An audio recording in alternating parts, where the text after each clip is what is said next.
সিলেট থেকে কক্সবাজার আপনি sleeper, train অথবা এয়ারে যেতে পারবেন। সেক্ষেত্রে আমার কাছে মনে হয় যে ট্রেনটাই বেস্ট। এয়ারে আপনি সপ্তাহে ১ দিন পাবেন, সেক্ষেত্রে অনেক ডিফিকাল্ট। কক্সবাজার যাওয়ার পরে আমি সাইমনে ছিলাম। আমার কাছে সবগুলো হোটেলের মধ্যে সাইমনটা ভালো লেগেছে। সাইমনের সবথেকে আকর্ষণীয় জিনিস এটি হচ্ছে সুইমিং পুল।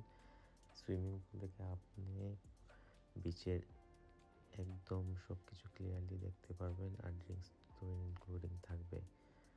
ওদের পানিটা একদম নিট অ্যান্ড ক্লিন। এবং সাইমনের আরেকটা সুবিধা হচ্ছে আপনি সাইমনে হোটেলে থাকলে সামনে ওদের যতগুলো রিল্যাক্স সিট আছে আপনি সেগুলাতে ইউজ করতে পারবেন উইদাউট মানি। এবং ওদের সামনটা একদম বিড়না কিংবা সুগন্ধা কিংবা অন্য জায়গায় উঠলে আপনাকে অনেক মানুষের ভিড় ফেস করতে হবে। এবং সন্ধ্যার পরে আশপাশটা অনেকটা জাঁকজমকপূর্ণ হয়, বারবিকিউ পার্টি, গান, অনেকগুলো আয়োজন থাকে।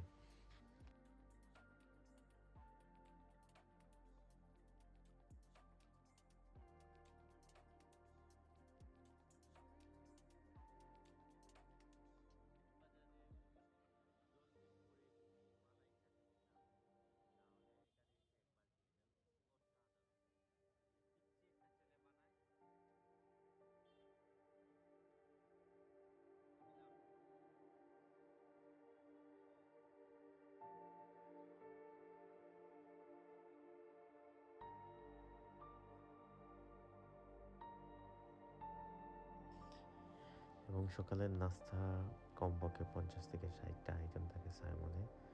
এবং আরেকটা বিশেষ সুবিধা হচ্ছে সাইমনে একদম বারান্দার পাশে সি বিচের কাছেই আপনি ইচ্ছা করলে ব্রেকফাস্ট করতে পারবেন, যেটা অন্য কোনো হোটেলে পাবেন না।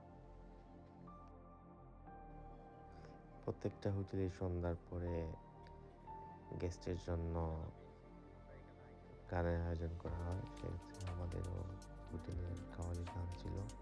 গানটা শুনে অনেক ভালো লেগেছে। প্রত্যেকটা হোটেলে গেস্টের জন্য ভিতরে এবং বাইরে গানের আয়োজন করা হয়।